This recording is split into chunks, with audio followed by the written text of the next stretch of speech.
नमस्कार दोस्तों PCS academy में मैं आप सभी लोगों का स्वागत करता हूं। और दोस्तों, आज हम लोगों की यूपी पीसीएस मेंस 2021 के लिए आंसर राइटिंग की सीरीज़ चल रही थी। उसी सीरीज़ में हम लोगों ने अभी तक 140 नंबर पार्ट तक देख लिए थे।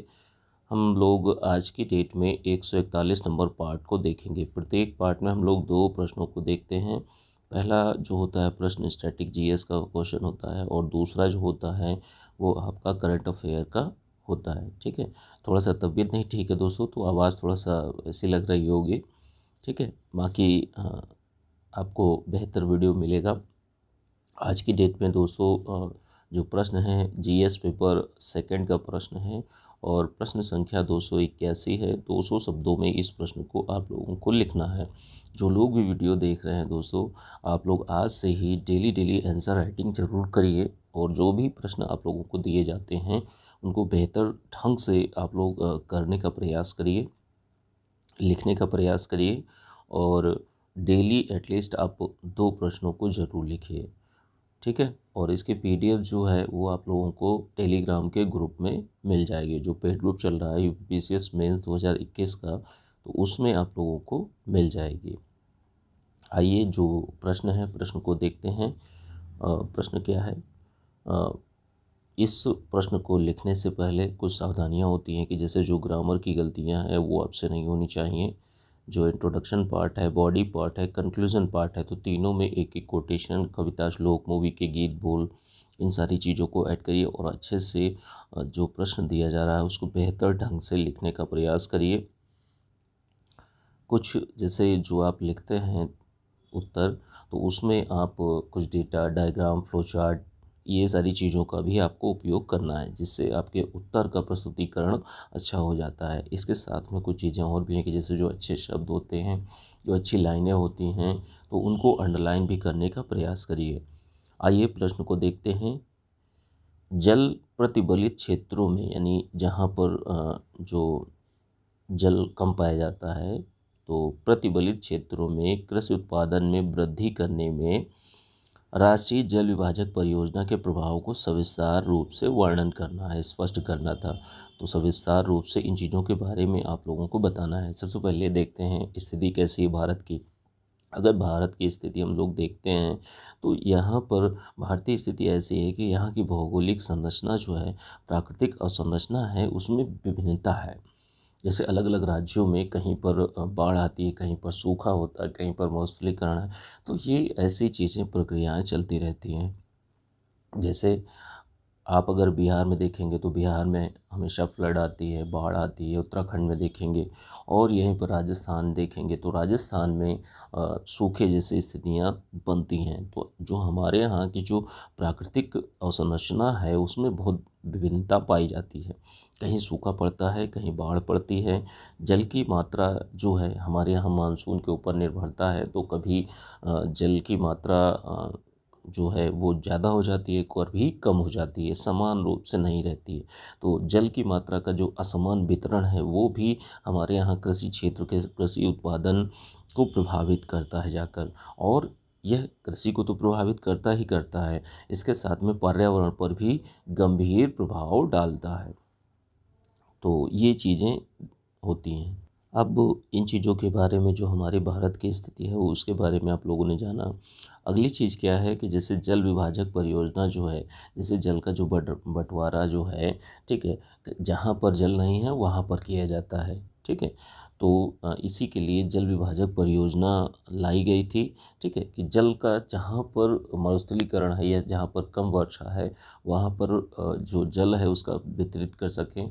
ठीक है, तो जो जल विभाजक परियोजना थी, तो उसी के प्रभावों को अब एक एक करके हम लोग देखेंगे। तो देखिए, जल विभाजक जो किया गया है, जो केंद्र सरकार के द्वारा योजना चलाई गई है, तो उसमें क्या है कि जैसे जो मृदा अवसाद है, मृदा अवसाद की मात्रा जो है वो कम होती है। क्यों कम होती है? इसका रीज़न ये है कि जैसे एक जगह से पानी बहकर दूसरी जगह जाता है, उत्तराखंड से चला पानी, ठीक है, बाढ़ चली, और वहाँ से अपने अवसादों को लेते हुए वो बीच बीच में छोड़ते चले जाते। तो अगर ये बाढ़ का पानी इसको काट कर किसी अन्य क्षेत्र पर ले जाया जाए तो यहाँ बहाव की जो मात्रा होगी, बहाव जो होगा वो कम होगा, अवसाद कम होगा, और जो मिट्टी का अपरदन एक जगह से एक राज्य से दूसरे राज्य में होता है तो वो नहीं होगा। मिट्टी का अपरदन भी यहाँ पर जो है बहुत कम हो जाएगा। और इधर मान लीजिए जैसे मध्य प्रदेश का क्षेत्र है, तो अगर यहाँ पर पानी चंबल वाले क्षेत्र में देखेंगे तो वर्षा की मात्रा तो ऐसी स्थितियों में वहाँ पर जल का सदुपयोग किया जा सकता है। जो भूमिगत जल है, जल संग्रहण किया जा सकता है, और जल का जो स्तर है, भूमिगत जल का स्तर है, उसको भी बेहतर किया जा सकता है। जल विभाजक परियोजना का अगर मुख्य प्रभाव कहें तो मुख्य प्रभाव फसलों पर पड़ा है। मुख्य जो फसलें होती हैं उन पर कि भाई फसल अच्छी होने लगी, पानी समय पर मिलने लगा। और क्या चीज़ है कि जैसे जो पशुधन है उसमें सूखे की कम प्रभाव को कम करता है। जल संरक्षण किया जाता है जल विभाजक परियोजना के अंतर्गत, जिससे जो सिंचाई है वो अच्छे तरीके से हो सके और उसी के प्रभाव में जो हमारे यहाँ कृषि उत्पादन है वो अच्छा हो सके। मरुस्थलीकरण प्रक्रिया को रोकने में भी ये सहायता करता है जल विभाजक परियोजना है इसके प्रभाव में। और क्या है कि इसमें आधुनिक तकनीकियों पर भी बल दिया गया है। अब देखिए जल विभाजक परियोजना का जो क्रियान्वयन है वो अच्छी तरीके से नहीं हुआ, तो इसी के लिए इसी को अच्छे से क्रियान्वित करने के लिए 2009-10 में एकीकृत वाटरशेड प्रबंधन कार्यक्रम की भी शुरुआत की गई, और इसी के उपलक्ष्य में आगे चलकर जल संग्रहण और जो जल की कमी है उसको पूरा करने के लिए 2016 में नीरांचल का शुभारंभ किया गया। इससे क्या हुआ, इसका उद्देश्य यही था कि जैसे जो कृषि उत्पादन है उसको बढ़ाना, और जो ढाल होता है ढाल को कम करना जिससे कटाव कम हो सके, और जल की जैसे आपका अगर बहाव बहुत ज़्यादा है तो भाई उतनी ही कटान होगी, मिट्टी का अपरदन ज़्यादा होगा। ठीक है, तो ये सारी चीज़ों को ठीक करने का प्रयास किया गया है 2016 में नीलांचल जो योजना है उसके माध्यम से जल के तीव्र बहाव को भी कम करने का प्रयास करना। तो ये सारी की सारी चीज़ें हैं।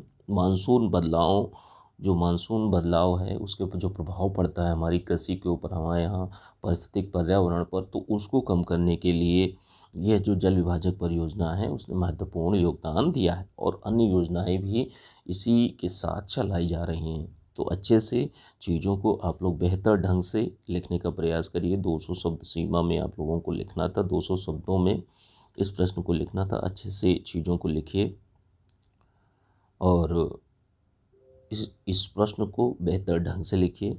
ठीक है, और आज की ये जो पीडीएफ है आप लोगों को यूपीपीसीएस मेंस 2021 के ग्रुप में मिल जाएगी। आइए दूसरे प्रश्न में चलते हैं। दूसरा प्रश्न क्या है? दूसरा प्रश्न करंट अफेयर का प्रश्न है। प्रश्न संख्या 282 है और 125 शब्दों में इस प्रश्न को आप लोगों को लिखना है।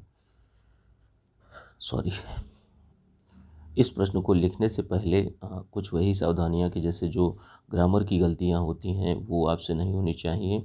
जो इंट्रोडक्शन पार्ट है, बॉडी पार्ट है, कंक्लूजन पार्ट है, तो तीनों में एक एक कोटेशन, कविता, श्लोक, मूवी के गीत, बोल, इन सारी चीज़ों को ऐड कर दीजिए और अच्छे से इस प्रश्न को लिखने का प्रयास करिए। बेहतर ढंग से इस प्रश्न को लिखिए आप लोग, क्योंकि देखिए बिना आंसर राइटिंग के आपकी मुख्य परीक्षा नहीं निकलने वाली। मुख्य परीक्षा को अगर क्रॉस करना है तो आपको इंटरव्यू तक पहुंचना है तो आपको लिखना पड़ेगा, और इसके लिए कोई दूसरा मेहनत करेगा तो उससे आपको नहीं फ़ायदा होने वाला। आप जब लिखेंगे तभी आपको फ़ायदा होगा। तो इसलिए मेरी आपसे हाथ जोड़कर रिक्वेस्ट है कि आज से ही, भले ही आप चैनल पर ग्रुप ज्वाइन करिए ना करिए वो अलग की बातें हैं, बट आप आज से ही आंसर राइटिंग करना स्टार्ट कर दीजिए। 2 प्रश्न लिखने में मुश्किल से आधा घंटा लगता है। अगर आप प्रयास करेंगे तो आज से ही लिखना स्टार्ट कर देंगे, और नहीं लिखेंगे तो सोचते रहेंगे, और समय ऐसे ही एक एक दिन करके आपके जीवन से एक एक दिन समय निकलता चला जाएगा। ठीक है, तो मेरी आपसे रिक्वेस्ट है आज से ही आप लोग लिखना स्टार्ट करिए। प्रश्न क्या है, आइए प्रश्न को देखते हैं। चतुष्कोण समूह यानी क्वाड ग्रुप क्या है? भारत के लिए इसके महत्व को समझाइए। कि भाई जो क्वाड ग्रुप है, तो क्वाड ग्रुप क्या है इसके बारे में बताना है। ये क्या करता है, किस उद्देश्य से बनाया गया था, इन सारी चीज़ों के बारे में बताना है। इसके साथ में क्वाड ग्रुप का जो है भारत के लिए महत्व बताना है। तो सबसे पहले जानते हैं कि क्वाड ग्रुप की स्थापना या क्वाड ग्रुप है क्या। तो देखिए ये 4 देशों का समूह है। हिंद प्रशांत क्षेत्र में इसका जो चीज़ें हैं वो क्रियान्वित की जाती हैं। गठन इसका देखिए 2007 में किया गया था। किसके द्वारा? अमेरिका, भारत, जापान, ऑस्ट्रेलिया के द्वारा 4 देशों के द्वारा मिलकर इस क्वाड ग्रुप की स्थापना की गई थी। ये क्या है कि हिंद प्रशांत क्षेत्र का जो बढ़ता महत्व है उसको देखते हुए इस क्वाड ग्रुप को गठन किया गया था। और इसमें क्या है कि जैसे देशों के मध्य पारस्परिक हितों पर चर्चा की जाती है, कूटनीतिक परामर्श दिया जाता है, सदस्य देशों के बीच में समन्वय स्थापित हो सके इसलिए किया जाता है। और जो सामूहिक रणनीतिक जो हित होते हैं उनको उनमें वृद्धि करने का प्रयास किया जाता है। इसके साथ साथ आर्थिक हितों को भी बढ़ावा देने की बात कही जाती है। तो ये आपका टोटल चीज़ें जो हैं वो आपके क्वाड ग्रुप से संबंधित है। क्वाड ग्रुप का भारत के लिए महत्व क्या है, तो अब इनको एक एक चीज़ करके जान लेते हैं। जैसे चीन का सामना करने में यह क्वाड ग्रुप बहुत महत्वपूर्ण भूमिका अदा कर सकता है कि भाई चीन को ये लगता है कि हम भारत से चीज़ों को बेहतर कर सकते हैं और चीन हमेशा एक आक्रामक रुख अपनाता है। तो यहाँ पर जो जापान है, ऑस्ट्रेलिया है और यूएसए है, ठीक है, तो इनके द्वारा एक ग्रुप बन गया, एक मोर्चा बन गया। तो इसने क्या किया कि जो क्षेत्रीय अखंडता थी उसको सुनिश्चित करने में भारत के लिहाज से ये बहुत ही ज़्यादा ज़रूरी है।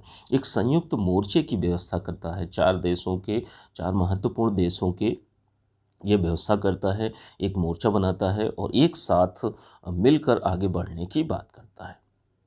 अगली चीज़ क्या है कि जैसे कोविड-19 के बाद अंतर्राष्ट्रीय व्यवस्था को तैयार करना कि भाई कोविड-19 तो फैला ही था और चीन का रवैया और डब्ल्यूएचओ का रवैया जिस तरीके से रहा, उन चीज़ों को देखते हुए अमेरिका भी अपनी प्रभुत्व को बढ़ाना चाहता है। लेकिन भारत के लिहाज से देखें तो अंतर्राष्ट्रीय व्यवस्था को तैयार करने में भारत की भूमिका भारत के लिए भी बहुत ही ज़्यादा महत्वपूर्ण होता है। अन्य मुद्दों पर भी सहमति की, जैसे जो अवसंरचना का विकास है, जो सदस्य देश हैं उनमें अवसंरचना का विकास किस तरीके से हो, किस तरीके से किया जाए, जो आतंकवादी गतिविधियां हैं उन पर रोक किस तरीके से लगाई जाए, जो साइबर अटैक हो रहे हैं, साइबर हमले हो रहे हैं, उन पर किस तरीके से रोक लगाई जाए, कमी आए। समुद्री सुरक्षा पर भी चर्चा की बात कही जाती है कि समुद्री सुरक्षा को किस तरीके से सुनिश्चित किया जाए। तो इनमें भी जो ग्रुप है, जो सदस्य देश हैं, उनके बीच एक सहमति बनाने पर प्रयास किया जाता है, चर्चा होती है। और क्या है कि जैसे भारत के लिहाज से क्या है कि रक्षा क्षमताओं को सुदृढ़ बनाएगा कि भाई भारत के लिहाज से भाई कहीं ना कहीं एक देश हो गया भारत और उसी के पीछे 3 देश और खड़े हैं। तो ये भारत के लिहाज से जो रक्षा क्षमताएं हैं उनके लिहाज से ये सुदृढ़ बनाएगा। समुद्री गश्ती होगी देशों के द्वारा और क्या होगा कि जैसे जो रणनीतिक सूचनाएं हैं उनको आदान प्रदान करना देशों के मध्य में, ऑस्ट्रेलिया और जापान, इंडिया और यूएसए के बीच में जो रणनीतिक सूचनाएं होती हैं किस तरीके से रणनीति को अपनाया जाए, तो इन सारी चीज़ों को, सूचनाओं को आदान प्रदान किया जाएगा। भारत के लिहाज से भारत को फाइनेंसिंग में, फंडिंग में और नौसेना की क्षमता के विकास में भी महत्वपूर्ण प्रौद्योगिकियों और जो टेक्नोलॉजी है वो यूएसए से और ऑस्ट्रेलिया, जापान से प्राप्त हो सकती हैं। तो ये भारत के लिहाज से बहुत ही ज़्यादा महत्वपूर्ण ग्रुप है। हिंद प्रशांत क्षेत्र की दूरदर्शिता जो है, हिंद प्रशांत जो क्षेत्र है उसकी दूरदर्शिता की प्राप्त करना कि भाई जो इंडो पैसिफिक रीजन है तो उसमें किस तरीके से यह ग्रुप बहुत ही महत्वपूर्ण भूमिका निभा सकता है। एक दूरदर्शिता है, एक चीज़ों को बेहतर करने का प्रयास किया जाता है और संभावनाएं ये हैं कि भाई भविष्य में ये चीज़ें और बेहतर होंगी। देशों के मध्य एक पारस्परिक सहयोग और एक दूसरे की रक्षा के लिए एक दूसरे देश खड़े रहेंगे। ठीक है, तो इस तरीके से आप लोगों को 125 शब्दों में आप लोगों को प्रश्न को अच्छे से लिखना है। प्रश्न को बेहतर ढंग से लिखिए। इसकी पीडीएफ दोस्तों आप लोगों को यूपीपीसीएस मेंस के ग्रुप में मिल जाएगी। जो लोग भी यूपीपीसीएस मेंस 2021 का बैच ज्वाइन करना चाहते हैं तो ज्वाइन कर सकते हैं। नंबर है 9140085178। इस नंबर पर आप लोग मैसेज करके जानकारी ले सकते हैं। ठीक है, चलिए ठीक है, थैंक यू देखने के लिए।